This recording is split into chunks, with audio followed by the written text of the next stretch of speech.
Hey, Tim, please enough already. What are you on about? You know exactly what I'm talking about. Why'd you tell the entire class that I'm not planning on going to college? Almost everyone at our school is going to go on to college, so I asked you to keep it quiet. But today, everyone in class was talking about it. It's not that you don't plan on going to college, it's that you can't go on to college, right? We all know that your family is too poor to be able to afford college tuition. That's got nothing to do with any of you. Anyway, don't just go around telling people about my private matters. Parents who are too poor to even send their kid to college shouldn't have kids in the first place. Talk about having no foresight. It's families like yours who can't make enough money on their own and then go crying to the government for support. And then it's up to families like mine who pay all these insane taxes to end up footing your bill. We always end up having to clean up your messes and get you out of situations you got yourselves into. You're going too far with that. It's not like my family was always poor. My dad died 8 years ago, then my brother got really sick around 5 years ago. His hospital bills ended up costing us an arm and a leg. A lot of things happened, okay? Sure, now my family isn't as well off as most others, especially our classmates, but that doesn't mean you can just go around talking like that. This isn't the Misfortune Olympics. You don't need to start talking about all that. Poor people sure like to do that, don't they? Are you hoping people who hear that will feel some sympathy for you? The world isn't as kind as you think. That's not what I'm trying to do. But you're making fun of my parents, saying that they have no foresight or don't know how to plan ahead. Of course I can't just let that rest. Yeah, whatever. Say what you like. It doesn't matter what you say or what excuses you try to make. Everyone knows how poor your family is. Oh, and I also told everyone that your family is sending you off to work at one of your relatives' companies too. You know, because why not? They're not sending me off anywhere. I just got a normal job there like anywhere else. Stop spreading lies and rumors. You keep doing that even about small things like my clothes. I heard you told people that I never wash my uniform and just wear it as if every day. That's because your uniform is dirty and gross. Ugh, I guess poor people don't even wash their clothes. Am I wrong? Of course I wash them! My clothes are just a little old because I got them from an older student who didn't need them anymore. Oh, so you wear other people's hand-me-downs? That's even worse! Ugh, I'd literally rather die than have to wear something like that. Imagine having to wear clothes stained with other people's sweat. That's gross. Then you sent a photo of me covered in grass in the schoolyard to the class group chat. Not only that, you told everyone that I was taking the grass home to eat it for dinner. Since then, people keep leaving grass and weeds on my desk at school. That's just everyone showing their kindness. Aren't you lucky? Now you won't have to worry about having enough to eat for dinner. Stop messing around. Seriously, just enough already. I haven't done anything to you. Just leave me alone. If you keep it up, I'll have to tell the teachers. I guess this is where we part ways, huh? Kinda sad, really. I couldn't be happier. Oh, come on! What, are you angry just because I teased you a little? You really need to learn to take a joke. Because of you, I had a terrible time in high school. How many times did you make fun of me for being poor? That happens all the time. A lot of people joke about that. It's nothing personal. It's true anyway. It's not like I made it up. Anyway, I don't want anything more to do with you. In that case, you can relax. It's not like there will be any reason for us to meet again anyway. You're off to work at some small-time company that could fail at any second. And I'm going to a famous private university. And after I graduate, it's a well-established company and a straight road to becoming a big shot for me. Good luck with your miserable life. You have no idea how my life is going to turn out. I'm going to work hard and have a better, happier life than you. You're really an idiot, aren't you? What matters is your education and connections, not hard work. And the two of us are from completely different worlds. There's no chance our paths will cross again from here on.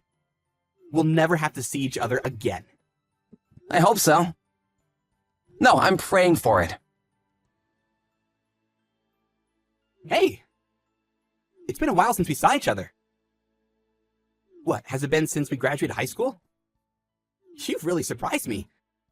You took one look at my face and seemed lost for words. I was.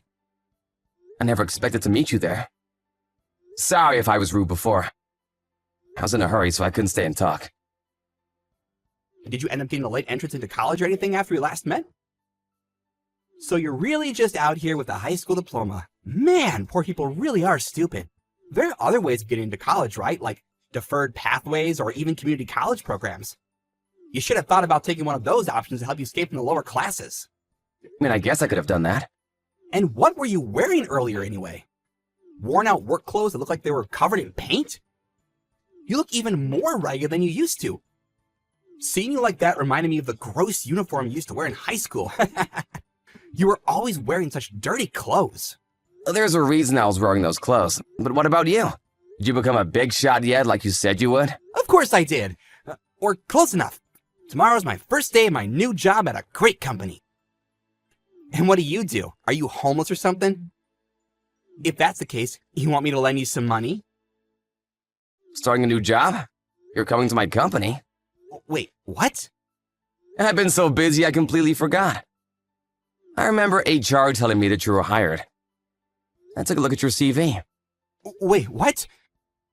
What are you on about? Did you lose your mind in the years since we last met? If you're the CEO, why are you wearing those clothes? That's because I was on my way back from helping do some painting at a nearby orphanage. Painting? Why would you be doing that? My company has a lot of different initiatives in the company to help kids from poor families and those with no place to go. Painting and helping with artwork is one of them.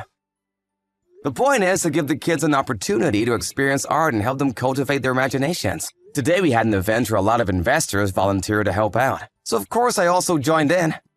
All of us helped the kids paint a massive picture of a dinosaur. It was pretty fun. My clothes did get completely covered in paint though. So what, your company is trying to give back to society? What's the point of that? Look, Tim. The company that you're going to start working at tomorrow is managed by me. There's just no way that's true. After high school, you were just going off to work at some small-time business. And now you're trying to tell me that you're a CEO?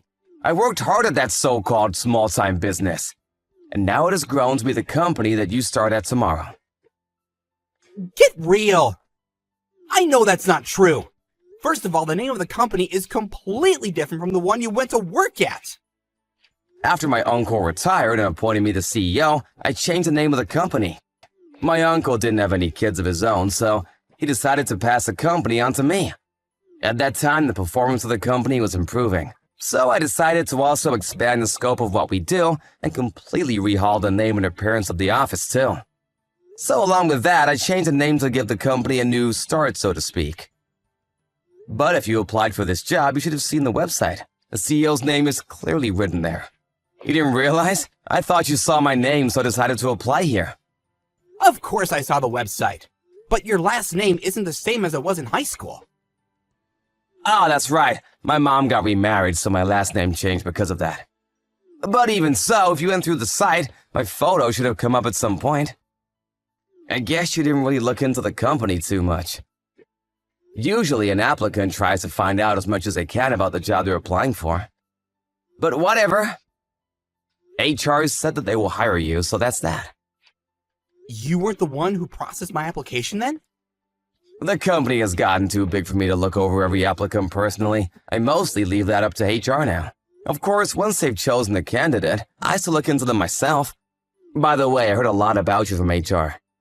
They said that you studied abroad in France for 2 years during college? And so now you can speak French too. That's amazing!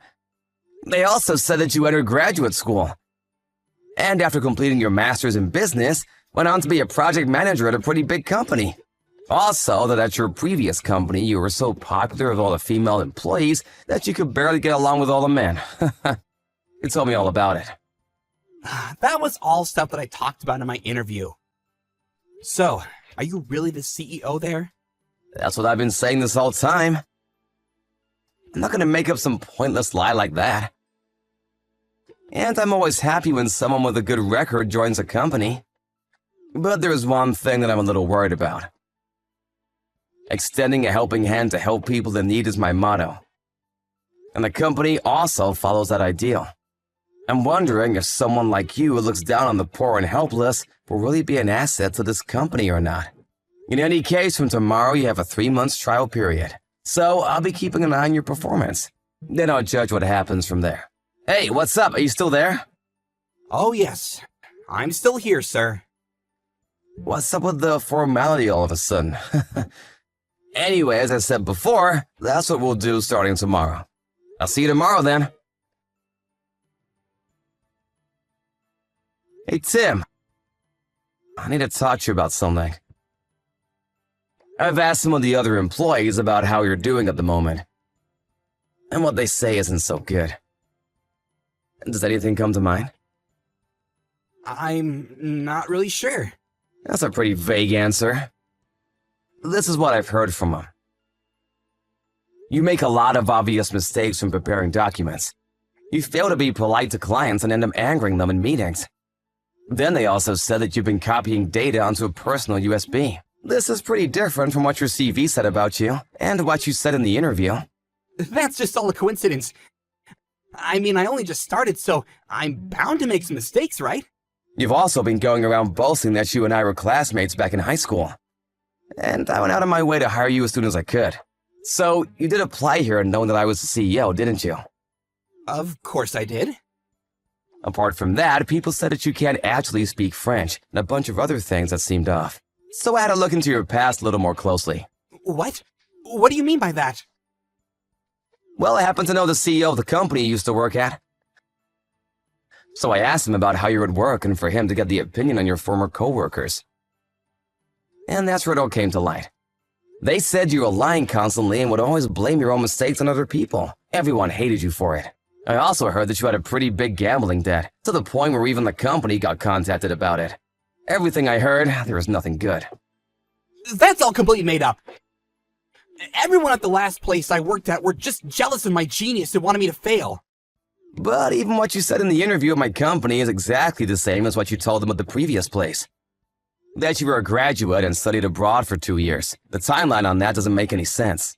The story about studying abroad was also completely made up. Then, because of your habit of lying, you messed up a lot of relationships with that company's clients. A bunch of them canceled contracts and the company was in the red for a huge amount because of you. And the reason you ended up getting let go is because of your gambling problem. Did you know that lying about your education and work history counts as a crime? It's only a misdemeanor, but a crime nonetheless. Did you think that a company that is lied to like that would just let it slide? I can tell you now that my company isn't going to do that. Wait, please. That's not what happened. This is all just a misunderstanding. You know, just a mix-up in communication. Lying isn't unusual for you. I know you from high school. You used to lie about things all the time back then, too. Some of your managers have also been telling you to fix up your appearance and get a new bag and shoes. But you seem to not listen to them at all. You used to always say how rich your family is. Was that a lie, too? Looking at how you present yourself now, I can't really believe that was ever the case. That's not a lie! That, at least, isn't a lie. Even now, you keep up the lies, huh? I already know. I spoke to your mother on the phone. What? Why would you call my mom? You needed to give over an emergency contact detail when you signed a contract with us, right? Since you put down your parents' number, I figured I'd give them a call. Your mother picked up and we spoke for a while. You were always bragging about how rich your family was back at school. But it turns out you are a completely normal middle-class family. Your mom said no one in your family has ever made enough to be called a high-income earner or upper class or anything of the like. And now it's up to your parents to pay off your gambling debt. It said they're really struggling. Damn, my mom. Why'd she have to go tell you so many unnecessary things? Anyway, that's not really important. You've only been with us for a few days, but have already had a harmful effect on the company and the other employees, too. On top of that, you lied about your education and work history. So with that in mind, and seeing that you're still on the trial period, I've decided to terminate your contract at the end of the 3 months. We won't be giving you a full-time position. You can't do that! I signed a contract! That was a contract that you signed, one for a 3-month trial period. Did you not read the contract? Give me another chance. Come on. Please. I mean, we're friends from school. In high school, you constantly made fun of me. Despite that, in good faith, I hired you and decided to just see how it went. Isn't that a better chance than you could really ask for? There isn't a second. Please! I'm still up to my ears in debt! If I don't have a job, I can't pay it back! The debt collectors will probably start coming by the house again, too! I'm not happy it has to end like this. But your habit of lying will most likely cause damage to my company's reputation with clients. That's what happened at the last place you worked at, after all. Sometimes, in order to minimize risk, it's necessary to make harsh decisions. Sorry, but that's what it means to be a manager. It's not like I was a liar from the very beginning. I used to just joke about lots of things. I never meant them seriously. But in middle school, I made a joke about my family being really rich and everyone made a big fuss. That made me feel kind of good. And before I knew it, lying was a habit and I did it more and more. I did it to try and get better in this world. Both my family and yours. They weren't rich, but that's just how it is. There's nothing wrong with that. But to lie and deceive people, that's wrong. And to purposefully go out of your way to hurt people's feelings is even worse. Look, I'm sorry for what I did and said in school. I recognize that you've become successful. You've become someone really amazing. Remember what you said to me? That you would work hard and have a better life than me? You did it! You showed me! There's no use now for empty flattery. It's too late for that. What'd you say? Okay, so you worked hard and became a CEO. So what? You think you can look down on me now? Don't get so cocky. Now you're just gonna snap back, huh? I guess lying isn't your only bad trait. Why did this happen? How could this happen? You were poorer than me. How did you end up becoming more successful? That's because I refused to let my environment and circumstances affect me, and gave it my all without any regrets. And while I was working hard and doing all I could, you just lazed around. That's where the difference is. You said that our paths would never cross again, and that we'd never see each other's faces again. This time, I sincerely hope that that will be the case. When the trial period ended, Tim packed his things and left the office moping. But he didn't stop lying until the very end of his time at my company. He even kept telling some of the other employees that I was jealous of his abilities and was doing everything I could to make him look bad in front of others. Needless to say, there wasn't a single person who believed him. At this point, Tim's lying seems almost pathological. I don't think it's something that can be fixed that easily. As I expected, Tim kept falsifying his education and work experience and continued to look for a job. But as it happens, word spreads fast, and Tim became somewhat infamous in the industry. In the end, there wasn't a single company that was willing to hire him. The debt collectors appeared for him again, and to get away from the debt, he seems to have run far away and disappeared. After that, I don't have the slightest idea about what happened to him. As for my company, it has kept growing and growing. We have also kept up with initiatives to give back to society and help those in need. I was lucky enough to get this opportunity, thanks to my uncle. And I plan to use it to help as many disadvantaged children as I can.